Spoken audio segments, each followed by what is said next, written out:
pero quiero escuchar directamente al doctor Erasmo Reina, quien lo tenemos aquí en los estudios. Doctor Reina, muchísimas gracias por su presencia. Gracias, Pedro, por la invitación, a las órdenes. ¿Viene Alan García a dar su manifestación? Absolutamente, como lo ha hecho en los últimos meses o años, diría yo, en 48 oportunidades. Ya. Ha asistido a todas las citaciones que han sido formuladas a él, tanto en Fiscalía como en el Poder Judicial. Así que no hay ningún problema y al contrario de lo que tú refieres de que se le pueda venir la noche, para nosotros hay un cielo absolutamente despejado porque no hay nada absolutamente ilícito respecto al comportamiento de Alan García durante su ejercicio como jefe de Estado. Sin embargo, resulta sumamente sospechoso la forma como es que personas de su entorno sí terminan recibiendo coimas. A ver, vamos por partes. El entorno del presidente de la República lo constituyen funcionarios de Palacio de Gobierno, esencialmente sus altos funcionarios. Los que están siendo procesados por la presunta recepción de coimas, que además están reflejadas en cuentas encontradas, no son funcionarios de su entorno, son personajes que pertenecían al Ministerio de Transportes y Comunicaciones y más propiamente designados en el ámbito de Provías, que son, y el viceministro Jorge Cuba, viceministro de Comunicaciones, y los miembros del comité, que no eran de su entorno, que no despachaban con Alan García y que ni siquiera fueron de alguna manera propuestos y nombrados a decisión de Alan García. Cuba, por ejemplo. Jorge Cuba es un señor que llegó a ser asesor primero del ministro Cornejo y luego a propuesta, como señala la ley orgánica del Poder Ejecutivo, a propuesta del ministro fue designado como funcionario de confianza, viceministro del ministro Cornejo. Pero no hay ninguna relación de confianza. En el sector de comunicaciones. En el sector de comunicaciones, es correcto. Y que ya nosotros nos hemos enterado, al igual que ustedes, y eso es materia de investigación precisamente, que habría tenido algunos encargos en materia de el tema del Metro de Lima, situación que evidentemente haría parecer un tema irregular, pero que ya es objeto de investigación. Pero eso no es un tema ni una decisión que haya correspondido al jefe de Estado, que en este caso era Alan García. Pero si Jorge Barata, por ejemplo, tantas veces se ha reunido con Alan García, lo mismo que Marcelo Odebrecht, ¿no conocían acaso la forma como es que supuestamente le intentaba sacar la vuelta a Jorge Cuba? A ver, primero, las reuniones de Jorge Barata y las oportunidades que vino Odebrecht al Perú, primero que han sido reuniones absolutamente agendadas, se encuentran en el registro oficial de visitas de Palacio de Gobierno e inclusive en alguna oportunidad fueron cubiertas por la prensa cuando llegó Marcelo Odebrecht y una conferencia de prensa en Palacio de Gobierno. El pago de esta coima evidentemente no se ha hecho pues a vista y paciencia de los altos funcionarios de Palacio de Gobierno. Este es un tema que se ha manejado subrepticiamente y de manera oculta y que ya lo ha revelado Pedro, tanto el señor Carlos Nostre y el propio Jorge Cuba, al referir pues de que fue la conversación entre él, Cuba, con Nostre, quien propuso, digamos, más o menos en los meses de septiembre y octubre del año 2009, casi 6 o 7 meses después que se expidió el decreto de urgencia 032, en que le propone, digamos, a cambio del pago de la coima, poder colaborar en la elaboración de las bases para poder facilitar que esta gente pudiera Odebrecht el concurso público de sentándose Nostre juntamente con Cuba, la parte de los integrantes del comité de licitación, para que de esa forma se adecúen las bases para que Odebrecht pueda hacerse con la licitación. Y ese acto no es un tema que se maneje en el ámbito de Palacio de Gobierno, porque lo que hace un jefe de Estado, un presidente de la República, es establecer las políticas de Estado y las decisiones de gobierno, que en este caso fue a propuesta del MTC para que se diera el decreto de urgencia, y las otras normas que se han expedido, casi 300... Si bien es cierto, Alan García no se sentó con los integrantes del comité de licitación y con Nostre a armar las bases, pero esas bases han sido armadas en el marco del decreto de urgencia que sí firma Alan García. Y en el marco de otras normas. Lo que pasa es que la norma no te dice coimea tú o te permito coimear. No, por eso Pedro. eso no dice la norma. Exactamente, por eso. Eso no dice la norma. Pero te llevo el ejemplo de la barbaridad para que veas que las normas per se no son actos ilícitos. Cualquier norma que se dé, incluso en el ámbito del Poder Legislativo, puede ser mal utilizada por cualquier funcionario de cualquier jerarquía. Y esos actos ilícitos que se dan en el marco de una norma, justamente son lo que tienen que investigarse para sancionarse. Hay una práctica normal dentro de este caso Lavallato que se viene dando de manera continua, doctor Reina. Por ejemplo, la relación directa que tiene normalmente Jorge Barata no es con un funcionario de mano medio, no es con un viceministro ni con un ministro. La relación directa que tiene Barata es con los presidentes. Pasó con Toledo, pasó, por ejemplo, con Humala, pasó directamente, por ejemplo, con el tema también de Susana Villarán, incluso cuando menciona Barata que directamente Susana Villarán le pidió el tema de los $3 millones para el tema del financiamiento de su campaña. O sea, los altos mandos, por decirlo así, políticos, no negociaban con Nostre. Según la tendencia, según el hilo conductor del caso Lavallato, no negociaban con Nostre. Ni siquiera con otro funcionario de Odebrecht. Lo hacían directamente con Barata. Y por eso salta, por ejemplo, la sospecha cuando dice Nostre, los otros 14 millones, Barata los sabe. Y te voy a explicar respecto a eso último que mencionas. Pero primero, lo primero. El hecho de que Alejandro Toledo haya tenido una actitud delincuencial en el trato que ha tenido con Jorge Barata, no significa que cualquier otro presidente, que en este caso Alan García, tenga que tener ese mismo comportamiento delictivo, primero. En segundo lugar, el señor Jorge Barata, lo que ha referido las informaciones respecto a lo que ha señalado Nostre, habría señalado de que se estableciera en la contabilidad una suma mayor.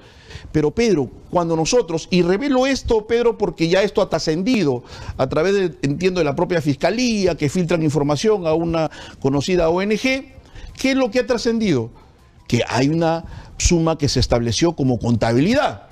Pero cuando yo le pregunté a Carlos Nostre, como riesgos adicionales. Cuando yo le pregunté a Carlos Nostre, te decía que lo puedo revelar porque esto ya ha trascendido, si es que se había efectuado algún otro pago o conocía algún otro pago respecto a Alan García, dijo que no, en esos términos, que no, que ningún otro funcionario, y que el pago que se había producido y que a él le consta y que participó era respecto al señor Jorge No, Cuba. pero doctor Reina, valgan verdades, eso no lo ha revelado el portal de información de IDL, si te refieres a ellos. Eso lo reveló el mismo Alan García, el día de la audiencia, de la entrevista con Nostre, cuando el primero en tuitear ha sido Alan García. Y creo que usted también ha tuiteado sobre ese tema de... Lo que nosotros... Entonces, IDL no ha revelado eso, lo ha revelado ustedes. No. Nosotros lo que hemos revelado es que nada se había imputado a Alan García. Claro. Pero ojo que había una información casi casi en vivo y en directo respecto a lo que venía pasando en las diligencias. ¿El tema del monto de la coima que se habría pagado? No, a ver. Porque básicamente en eso se sustenta la vinculación o la sospecha que sigue pesando sobre su defendido Alan García. A ver, por eso te digo, la referencia que se hace al tema de una suma mayor está referida a un tema de una contabilidad que habría señalado Jorge Barata. Respecto a la diligencia en la que se investigó a Alan García, que se produjo en la mañana de la visita en Brasil, Nostre descartó cualquier pago. Eso es lo que de manera contundente y objetiva existe.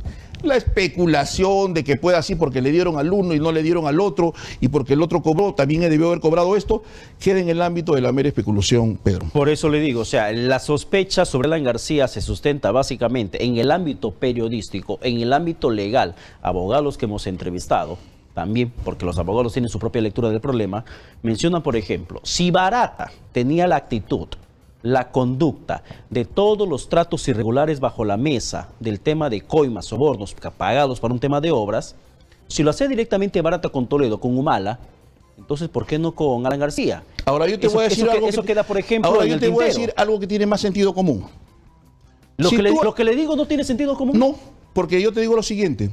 Si yo arreglo con el de arriba, o sea, si yo arreglo con el dueño del circo, ¿por qué voy a conversar con los payasos? O sea, si yo ya tenía manejado el tema, ¿por qué tengo que pagar 8 o 10 millones a los payasos? Evidentemente, pues, o sea, si acaso, en el caso de Alejandro Toledo y los otros, este señor arregló pues con este presidente, con Alejandro Toledo. ¿Le puedo responder de manera subjetiva? A ver. Para que terminen blindándole a Alan García, pues. Terminándole a Alan García, ¿qué? Si yo recibo... Para que Luyo lo blinde a García. Si yo recibo... Para que Jorge Barata y las otras personas blinden a Alan García. Soy parte de la torta que se están repartiendo y finalmente un proceso legal simplemente me puedo quedar callado. Porque en cierto modo termino siendo beneficiado. ¿Y por qué no? A ver, podríamos entrar en el ámbito de todo lo posible. y que podíamos entrar en el ámbito de todo lo posible, pues Pedro, pues, pero las investigaciones no seguían por el ámbito de todo lo posible, seguían y se conducen por actos indiciarios, por algunas evidencias que tienen que ser materia de investigación. Y acá lo que existe en concreto, no hay ningún indicio, ningún testigo protegido, ni ningún colaborador eficaz ha sindicado a Alan García que haya recibido un sol las y un real. cuentas en Andorra no son un indicio. Pero contra Alan referente García. a quién? Referente al señor Jorge Cuba. Y tú me dirás, no, pero es que él no las ha tocado. Oye, o sea que porque si este pilluelo no tocaba su dinero que había sido producto de la coima, que el responsable de la cuenta es Alan ¿Dónde García. queda Andorra, señor Reina? Bueno, en Europa, España. Ya. Es un principado cercano. ¿Y dónde o sea, porque tú me dices ahora, normalmente para Alan García? porque Andorra queda al lado de España, o sea, también es responsable o podemos sospechar de Alan García. Pero no, mire, pues Pedro, pero ya estás no, entrando pues pero mire, a un tema más que subjetivo, Mire, ¿no? yo le digo, por lo menos hay personas que han sido vinculados a Alan García y que aparecen incluso en fotografías con Alan García. El señor Miguel Atila, recordará usted, él ha recibido, por ejemplo, él ha sido vicepresidente de Petroperú y tiene cuentas en Andorra. Juan Carlos Ceballos ha sido presidente del Consejo Directivo de Ocitran, parte estratégica de El señor Juan Carlos Ceballos fue un funcionario heredero de la gestión de Alejandro Toledo. El señor Miguel Atala Ceballos y el señor Miguel Atala es un funcionario que no fue designado por Alan García, fue designado por la entidad que se llama FONAFE, que pertenecía al Ministerio de Economía y Finanzas y que nada tiene que ver en una injerencia por parte de Alan García. Pero por ejemplo, ellos tres ¿Sabes cuántos funcionarios del Estado han trabajado en la gestión de Alan García? Oye, por favor, ¿sabes cuántos funcionarios hay investigados Y los tres en los últimos gobiernos? 10.000 funcionarios públicos. Santiago o sea Chao. que Alan García Pérez, Santiago Chao no tiene ninguna relación, para empezar, ninguno de los que has mencionado son militantes apristas. Ni Jorge Cuba, ni Luyo, ni la otra señora son militantes apristas.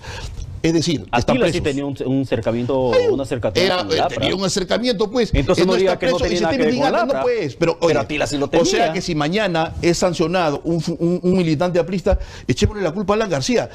Pedro, salvo que querramos echarle, como en efecto parece, la culpa a García de los 2.000 o 3.000 funcionarios que puedan haber delinquido durante su segundo gobierno, como seguramente han delinquido 2.000 o 3.000 funcionarios en el gobierno de Ollantumala, como en el gobierno de PPK, como en el gobierno de Vizcarra, pues entramos a una situación en la que violamos todos los principios de la gestión pública, que es un principio de subsidiariedad y delegación de facultades y de competencias.